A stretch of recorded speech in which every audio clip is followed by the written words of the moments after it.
Sisi lain kepribadian almarhum Brigadir Yosua ditampilkan di persidangan. Sebagian besar menampilkan sifat buruk korban. Sebuah strategi dari pengacara semata atau ada maksud lain di baliknya. Saya, Niluh Puspa, akan mengungkap sisi lain dari babak pertarungan sidang pembunuhan Brigadir Yosua dalam Gaya Hidup Yosua, Senjata Baru Sambo. Saudara, saya saat ini sedang berada di kawasan Kemang, Jakarta Selatan. Nama Kemang mencuat, saudara, dalam persidangan pembunuhan Brigadir Yosua. Salah seorang pekerja rumah tangga keluarga Ferdi Sambo menyebutkan Yosua Huta Barat kerap menghabiskan waktu di salah satu tempat hiburan malam di kawasan ini.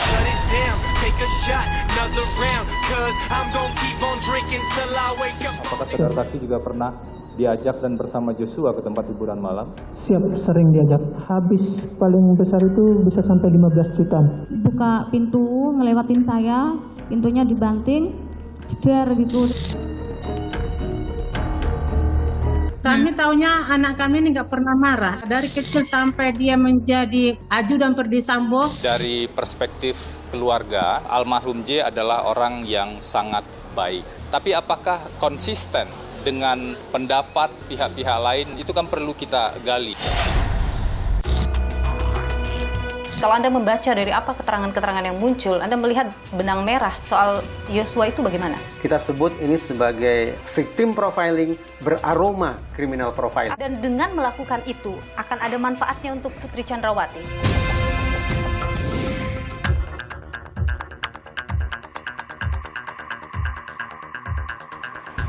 Saudara, saya saat ini sedang berada di kawasan Kemang, Jakarta Selatan. Wilayah ini dulunya adalah perkebunan, namun kini berubah menjadi kawasan hunian elit dan salah satu tempat kongko anak muda hits di wilayah selatan Jakarta. Nama Kemang mencuat, saudara, dalam persidangan pembunuhan Brigadir Yosua. Dalam persidangan tersebut, salah seorang pekerja rumah tangga keluarga Ferdi Sambo menyebutkan bahwa Yosua Huta Barat kerap menghabiskan waktu di salah satu tempat hiburan malam di kawasan ini.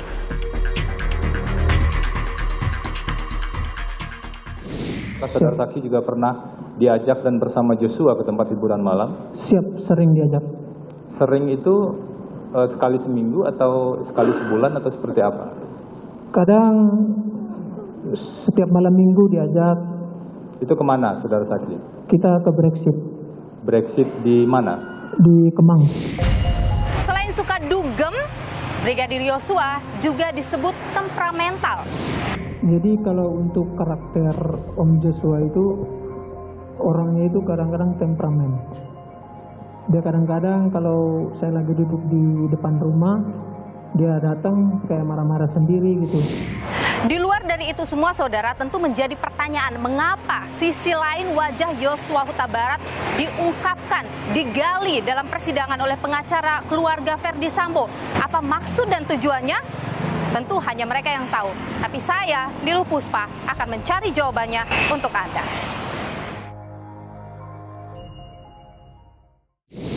Jadi kalau untuk karakter Om Joshua itu kadang-kadang temperamen.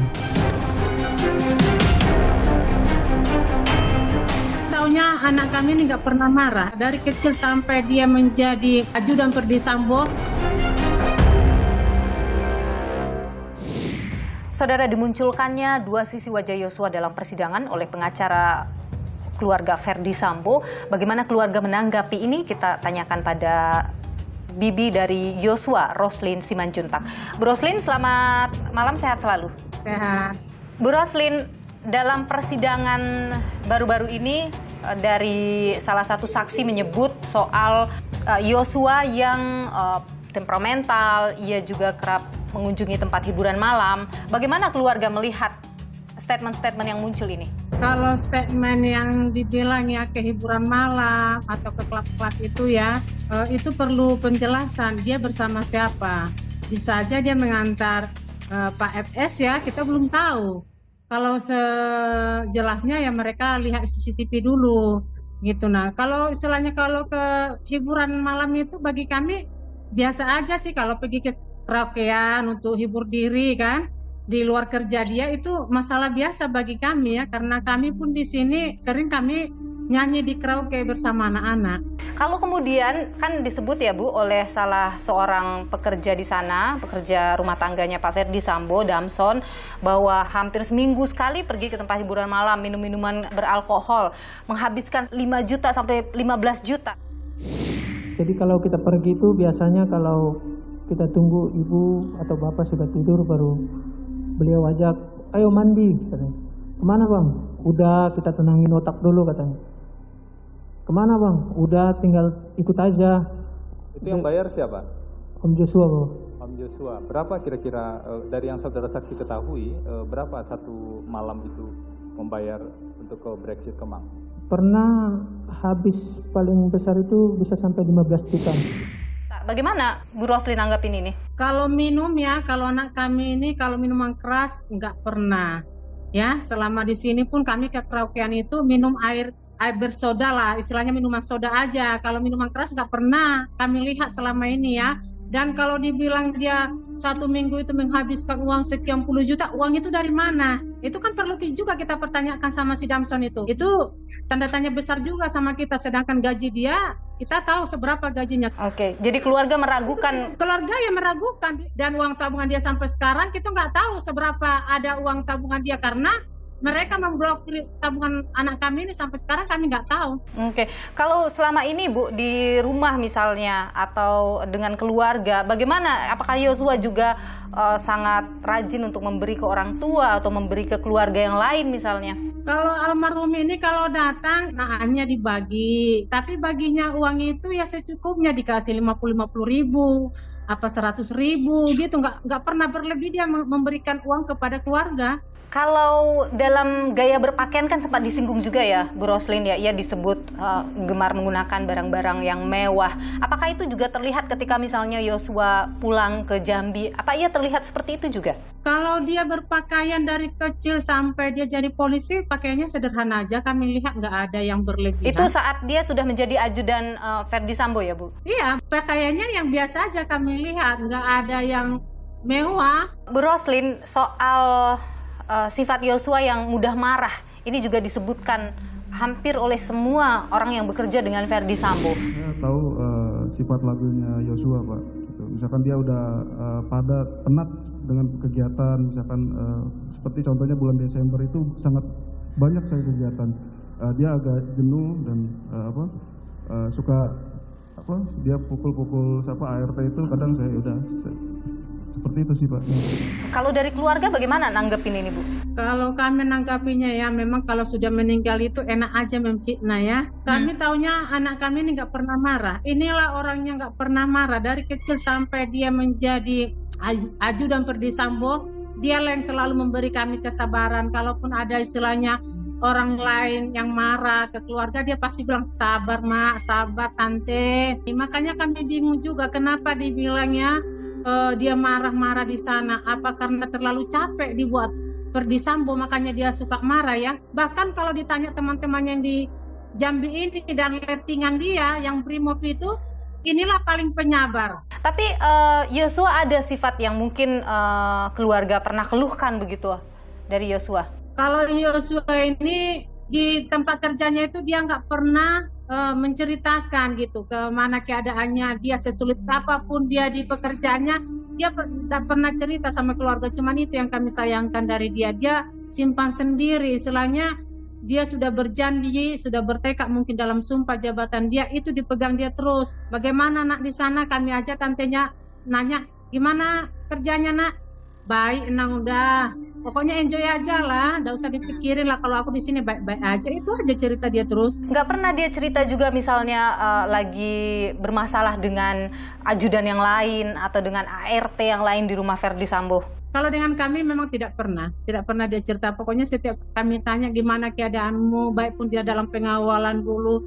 Yang pernah ada demo ya di Jakarta itu kami tanyakan juga itu kayak mana nak, aman. Kami malah kasih arahan lagi sama dia, jangan sampai lewat jalur ya anaknya, pokoknya tetap di barisan, jangan sampai menyimpang nanti kamu di dalam bahaya. Dia bilang aman dong udah. Tidak pernah berselisih paham dengan rekan kerjanya? Tidak pernah, di Jambi ini pun tidak pernah. Malah di Jambi ini dengan rekan kerjanya dia dibilang si bungsu, saking baiknya dia. Jadi dengan sifat-sifat buruk Yosua kemudian diungkapkan ke persidangan, ini kemudian jadi bahan perbincangan, apa yang keluarga harapkan? Kalau kami harapkan ya hanya Tuhan lah yang bekerja dalam ini ya. Kalau secara kami pribadi tahu sendirilah, kami bukannya orang yang hebat ya melawan seorang jenderal, tapi terserah orang itulah. Bagi kami apa yang selama ini kami lihat sikap anak kami itu yang kami sampaikan dan kami tidak pernah berbohong. Kuncinya di situ aja Mbak, kami orangnya tidak pernah mau berbohong, apalagi kita sudah disumpah ya. Tapi kalau memang orang itu mau membuat pembohongan publik, terserah orang itulah. Baik. Nanti resikonya dan akan Tuhan limpahkan bagi mereka. Baik, Bu Roslin Simanjuntak, Bibi Yosua Huta Barat, terima kasih sudah berbagi informasi di program Niluh. Sehat selalu. Dalam persidangan terbaru, pengacara keluarga Ferdy Sambo banyak mengulik soal kehidupan lain dari Brigadir Yosua. Kalau kita bicara soal kepribadian ganda, apakah bisa dikaitkan dengan kemudian bisa melakukan perbuatan kriminal?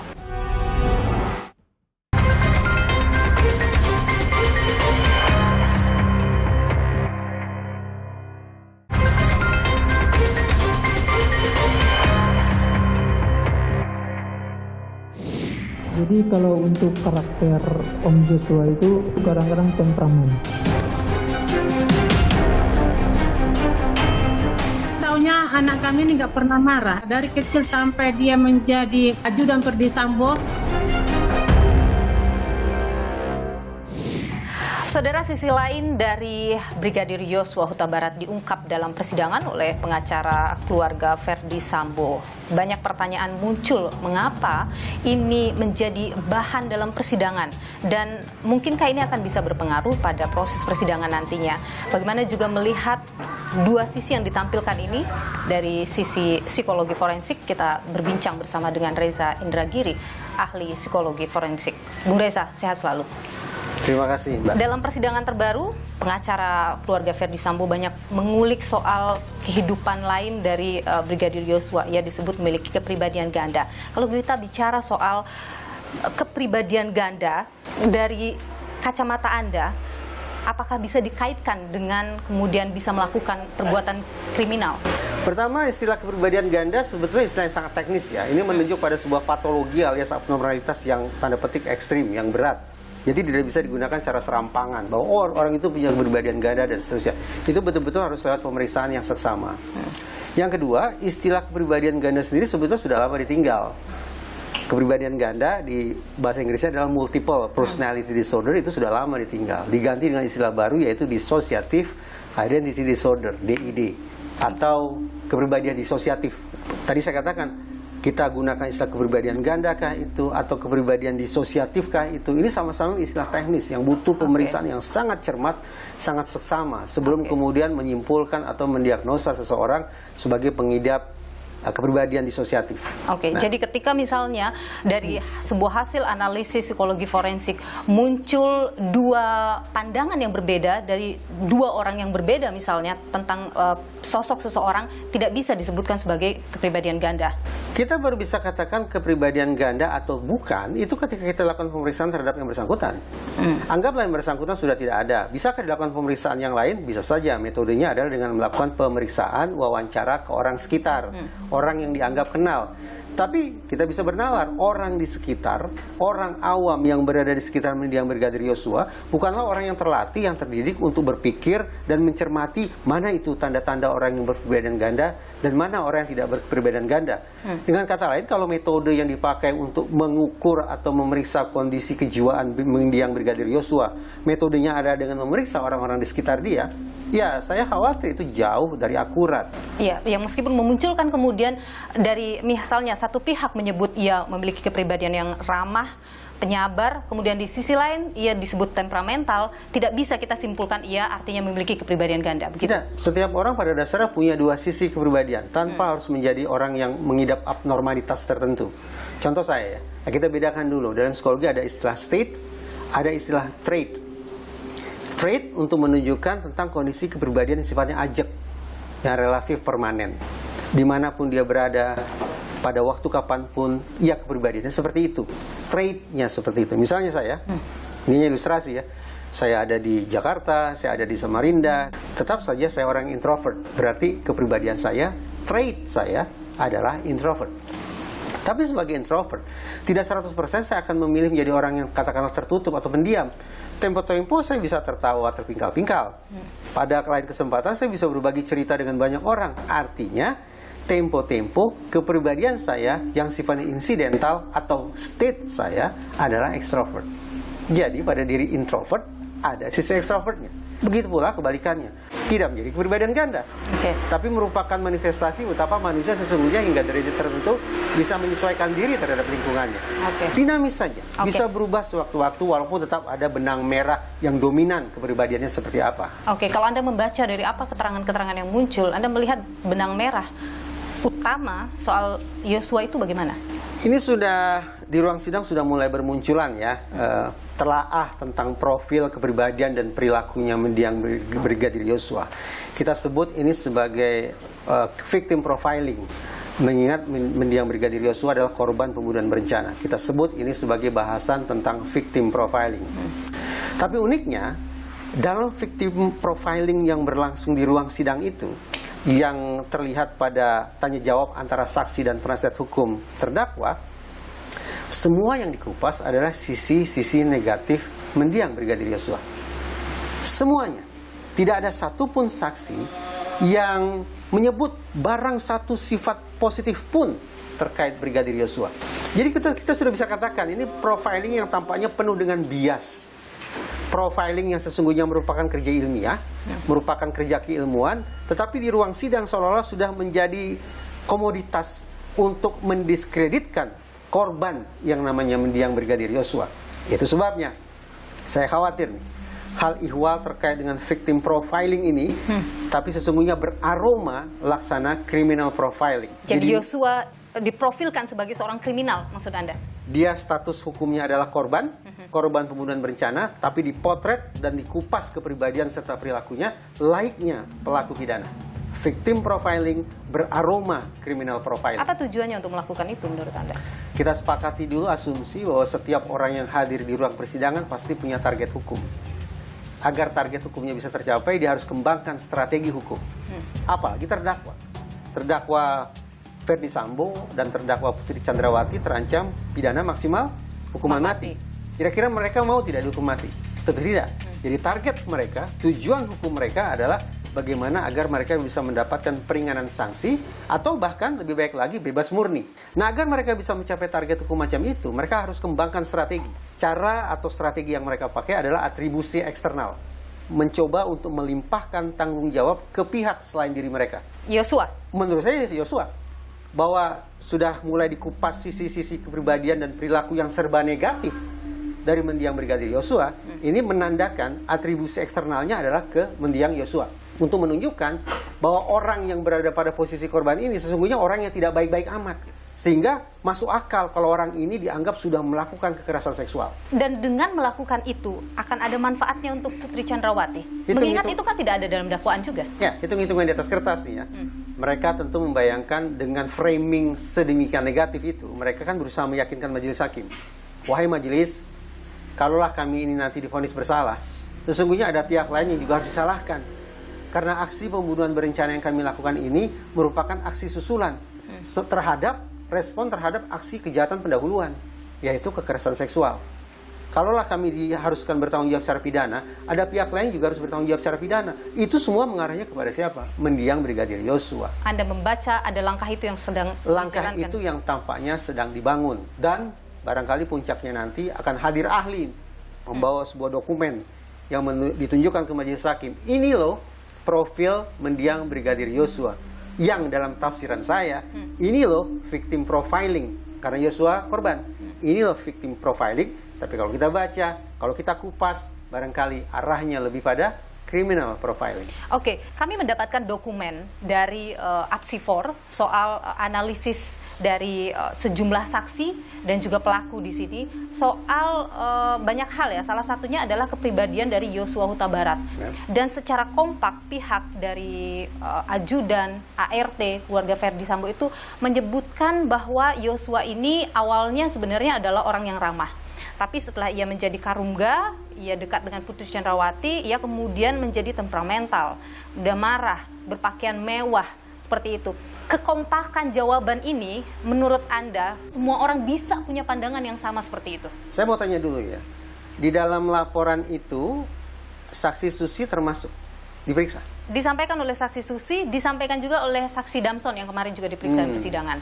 Mari kita ingat kembali ya, tidak butuh sesi persidangan yang berseri. Ternyata sejak pertama kali saksi Susi diperiksa oleh majelis hakim sudah bisa menilai.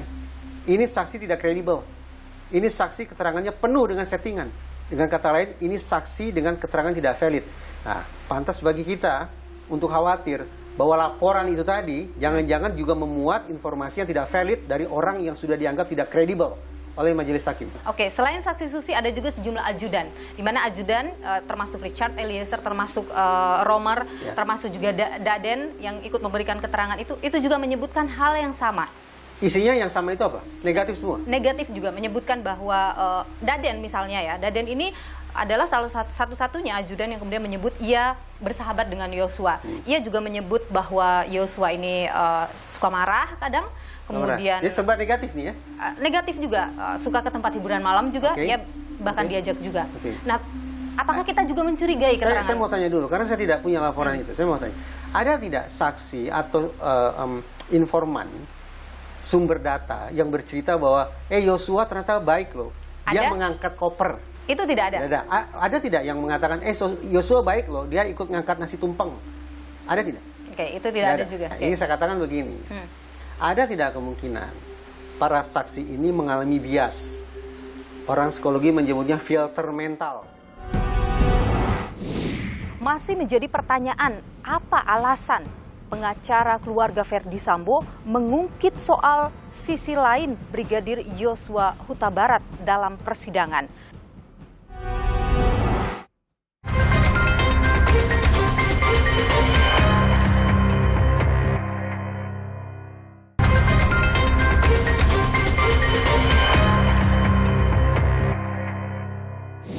Oke, selain saksi Susi ada juga sejumlah ajudan. Itu juga menyebutkan hal yang sama. Isinya yang sama itu apa? Negatif semua? Negatif juga, menyebutkan bahwa Yosua ini suka marah kadang, kemudian... Dia sebab negatif nih ya? Negatif juga, suka ke tempat hiburan malam juga, ia bahkan diajak juga.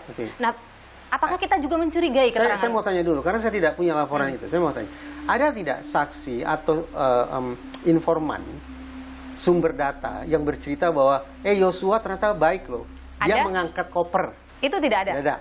Ada tidak yang mengatakan Yosua baik loh, dia ikut ngangkat nasi tumpeng? Ada tidak? Oke, itu tidak ada juga. Ini saya katakan begini, ada tidak kemungkinan para saksi ini mengalami bias? Orang psikologi menyebutnya filter mental. Mereka seperti sedang merekapitulasi, mengkompilasi sisi-sisi tertentu saja dan mengesampingkan sisi-sisi yang lain.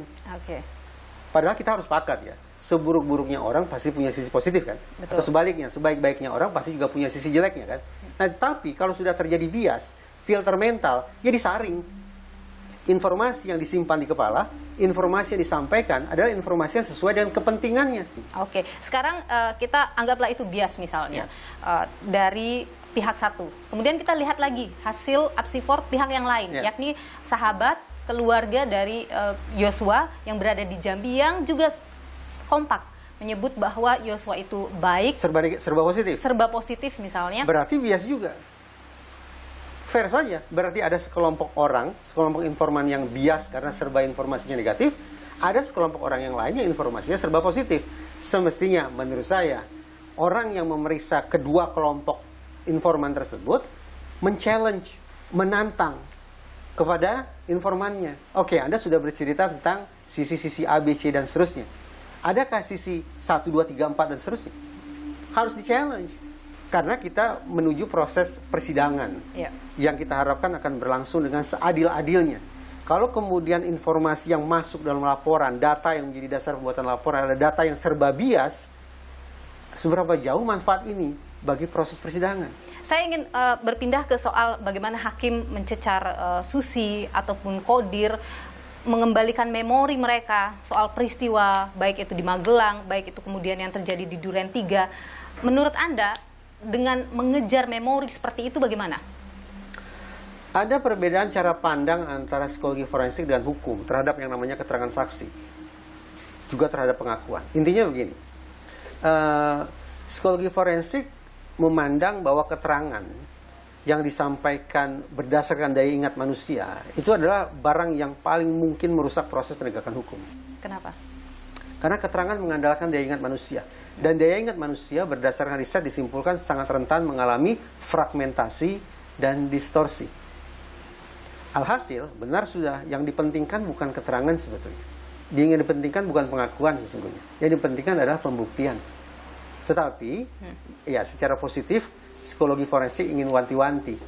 Tidak usah kita berkutat atau menguras stamina terlalu lama untuk menggali keterangan. Apalagi kalau kita sudah bisa memandang atau menilai bahwa saksi ini tidak kredibel. Keterangannya tidak valid. Untuk apa kita berlama-lama berkutat pada menggali keterangan yang sekali lagi bersumber dari daya ingat manusia yang rentan sekali mengalami distorsi dan fragmentasi. Jadi kalau dalam proses ini sebaiknya hakim kritis tetap perlu, tetapi kalau hakim sudah yakin bahwa saksi tidak kredibel, informasi tidak valid, tidak usah berlama-lama memeriksa dia. Namun uniknya dalam persidangan ini saksi Susi sudah dinyatakan tidak kredibel, terlalu banyak bohongnya, terlalu banyak cerita settingannya. Tapi majelis hakim meminta kepada jaksa penuntut umum supaya saksi Susi dihadirkan pada sesi-sesi persidangan berikutnya. Unik ya, kontras kan, kontradiktif. Apa yang bisa kita tafsirkan? Jangan-jangan ini hakim sengaja meminta saksi Susi hadir terus-menerus untuk meruntuhkan keterangan-keterangan fabrikasi dari saksi-saksi lain. Jadi saya bayangkan sudah ada pengkondisian sedemikian rupa supaya core-nya seragam, senandungnya seragam, keterangannya seragam. Tapi saksi Susi yang sudah dinilai tidak kredibel inilah yang akan meruntuhkan keterangan manipulatif yang barangkali akan diangkat oleh saksi-saksi lainnya. Itu yang Anda baca? Saya bayangkan demikian. Jadi justru hakim akan memanfaatkan, ada penting memanfaatkan saksi Susi untuk memvalidasi atau tidak memvalidasi keterangan dari saksi-saksi lainnya. Jadi ini bisa merugikan justru mereka? Justru merugikan saksi mahkota yang barangkali ingin dimanfaatkan betul oleh terdakwa Ferdy Sambo dan terdakwa Putri Chandrawati. Mengingat Susi ini adalah orang kepercayaan dan dianggap tahu peristiwa yang berlangsung di Magelang, tapi ternyata keterangannya tidak kredibel, justru dia akan merusak keterangan-keterangan dari saksi lain, andaikan saksi-saksi itu dikondisikan untuk menyampaikan keterangan tertentu kepada majelis hakim. Baik, Reza Indragiri, ahli psikologi forensik, terima kasih sudah berbagi informasi di program Nilo. Sehat terima selalu. kasih.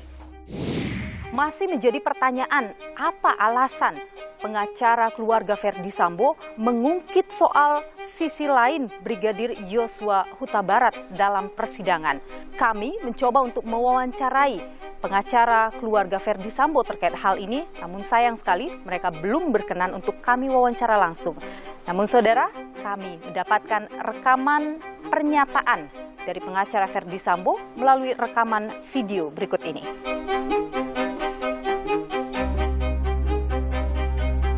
Informasi sisi lain itu kita pertama kali itu mendapatkannya justru dari hasil apsifor Mbak yang ada di dalam berkas perkara. Nah, supaya konteksnya ini dipahami secara utuh, nah apa yang disajikan di situ kita mau validasi gitu dari keterangan saksi-saksi yang ada di pengadilan, yang dihadirkan di pengadilan. Dengan hal itu kita harapkan kan mampu mengungkap mengapa peristiwa yang memicu tindakan yang menyebabkan hilangnya nyawa almarhum J itu dapat terjadi gitu.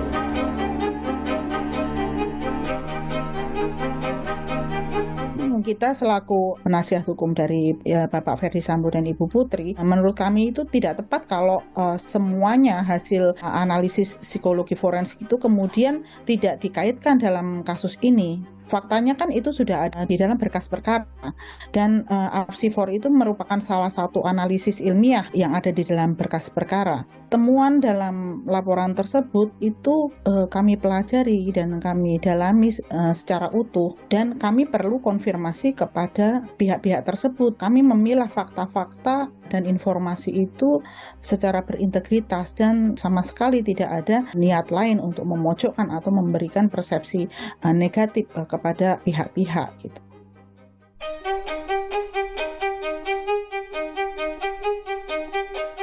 Kami sebagai penasihat hukum itu kan ditunjuk untuk mendampingi para terdakwa untuk menjalani proses hukum dan peradilan secara benar dan menjaga hak-hak hukum.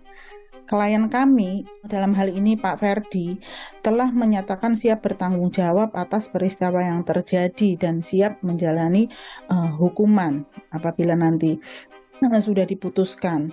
Jadi menurut kami kata-kata lolos itu nggak tepat ya. Sepertinya itu framing. Yang kami lakukan adalah untuk memastikan seluruh proses hukum itu berjalan berlandaskan fakta, bukan opini-opini yang berbau fitnah, asumsi, bahkan hoax.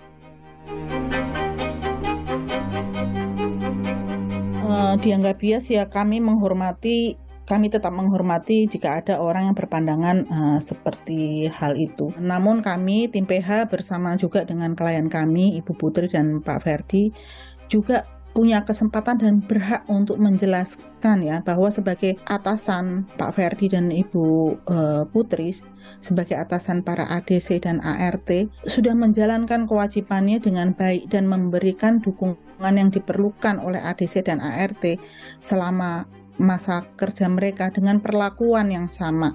Nah, selama ini kan dikesankan atau di-framing seolah-olah ada yang diistimewakan gitu. Nah, lewat pembuktian inilah kami juga ingin memperlihatkan bahwa hal itu tidak benar. Selama ini kan opininya kan tidak berimbang dan tidak berdasar gitu. Kembali lagi, apa yang disebutkan sebagai profiling yang bias itu kami dasarkan dari informasi yang kami dapatkan di berkas perkara. Bukan kami mengarang-arang. Om Joshua melintas dari garasi depan, terus pintunya dibanting, jeder gitu. Fasihnya para pekerja keluarga Sambo menjawab pertanyaan pengacara sempat dipersoalkan hakim. Pasalnya, mereka kerap gagap kala menjawab pertanyaan hakim dan tim jaksa.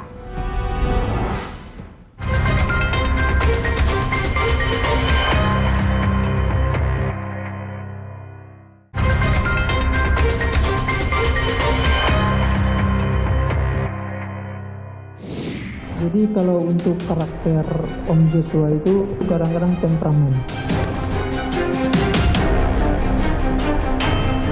Taunya anak kami ini nggak pernah marah. Dari kecil sampai dia menjadi ajudan Ferdi Sambo.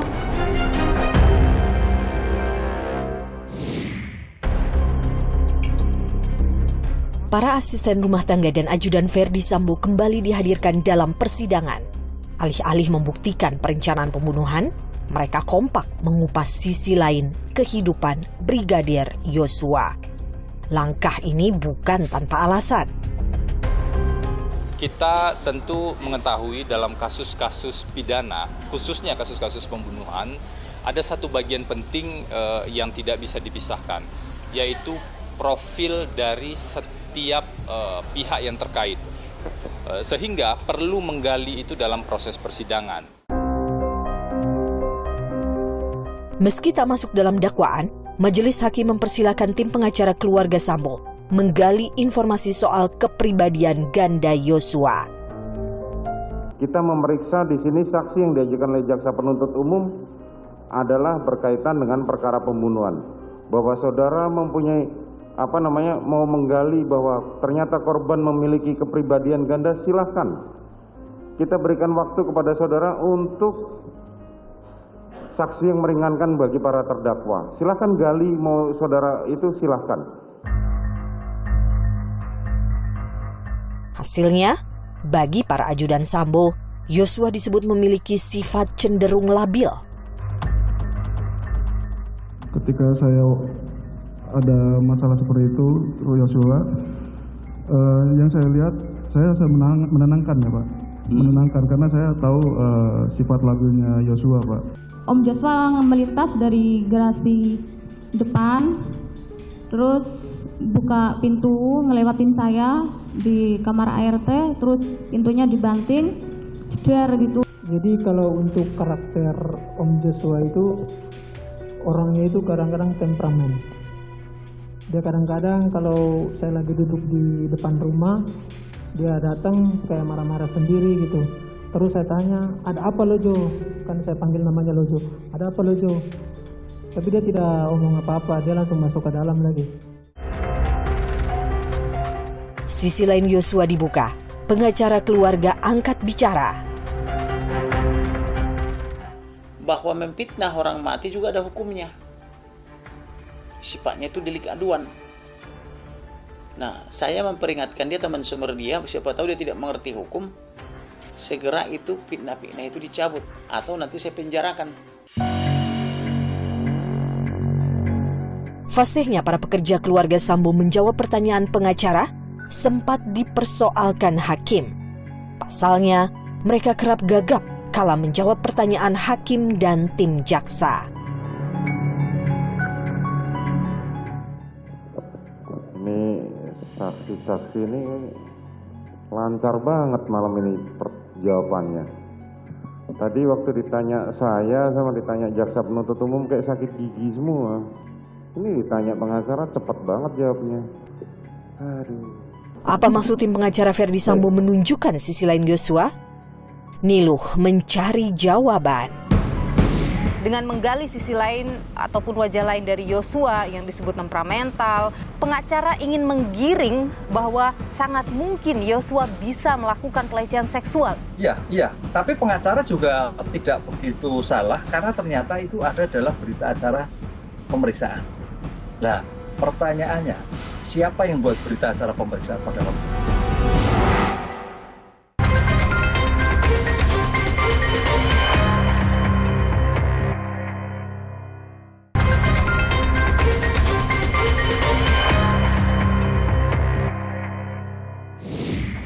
Apa sebenarnya yang ingin didapatkan oleh pengacara keluarga Ferdi Sambo dengan mengungkit soal wajah lain dari Brigadir Yosua yang disebutkan temperamental dan juga suka ke tempat hiburan malam? Kita coba gali dari sisi hukumnya bersama dengan pakar hukum pidana dari Universitas Jenderal Sudirman Purwokerto, Profesor Hibnu Nugroho. Prof. Hibnu, sehat selalu. Sehat, Mbak. Alhamdulillah, Hibnu, sehat, Mbak. menggali wajah lain Yosua. Dari sisi ia disebutkan temperamental, ia suka ke tempat hiburan malam. Apa tujuan kalau Anda lihat dari pengacara Ferdi Sambo ini? Saya melihatnya dalam konsep pembuktian ini menjadi tidak fokus terhadap pembunuhan dan pembunuhan berencananya. Sehingga saya melihat dari kasus ini tampaknya ada satu kegundahan terhadap motif yang akan disampaikan di dalam persidangan. Motif yang disampaikan kan terhadap pelecehan seksual. Dari saksi yang ada kemarin, Susi, Kodir, tidak melihat, bahkan si kuat pun juga tidak melihat adanya suatu pelecehan seksual. Nah, oleh karena itu tampaknya ada sisi-sisi lain yang mungkin menjadikan sebagai motif. Dan itu, siapa tahu dari motif ini menjadikan sebagai alasan pemaaf, sebagai bentuk meringankan adanya suatu tindak pidana yang dilakukan. Tindak pidana itu pasti ada penyebabnya. Artinya dengan menggali sisi lain ataupun wajah lain dari Yosua yang disebut temperamental, pengacara ingin menggiring bahwa sangat mungkin Yosua bisa melakukan pelecehan seksual. Itu yang ingin dibuktikan oleh pengacara menurut Anda? Iya.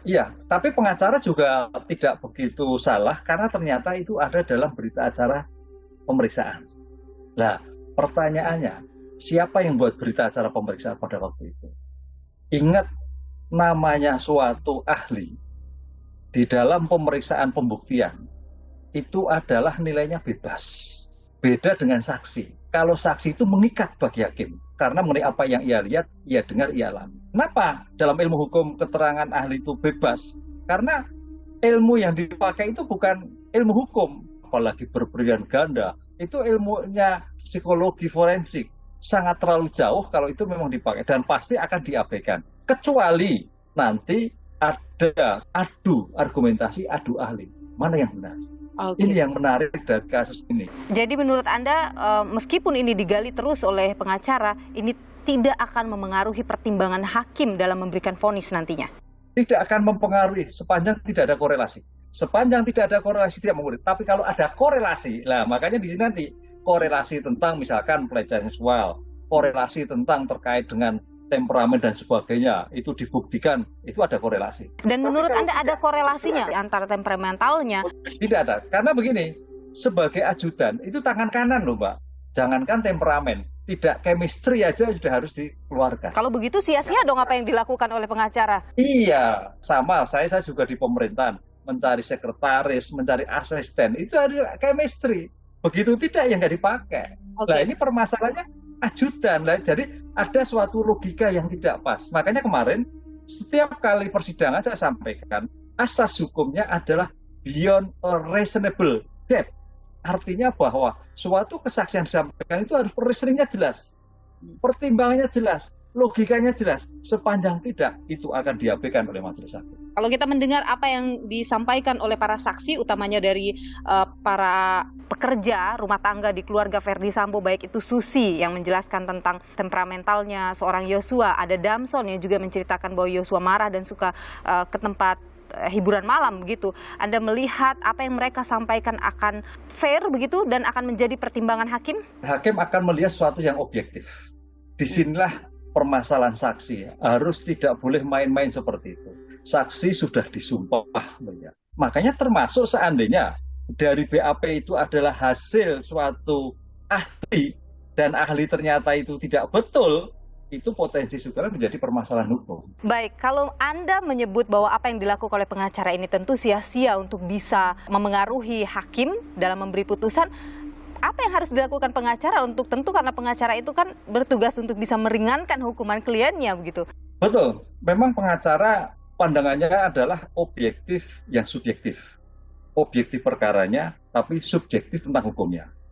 Dalam hal seperti ini, lebih baik menerima, menjelaskan tentang keadaannya. Karena sebetulnya, walaupun memang pandangannya beda, Mbak, loh, apakah sebagai penuntut umum, apakah beda, tapi tujuannya satu, adalah mencari kebenaran material. Sehingga, kalau memang sudah cukup, ya tinggal menjelaskan kenapa ini masa terjadi, bagaimana itu terjadi, sehingga nanti hukumannya akan pasti lebih ringan, karena memperlancar, menjelaskan suatu permasalahan akibat dari suatu perbuatan yang terjadi. Itu yang harusnya dilakukan.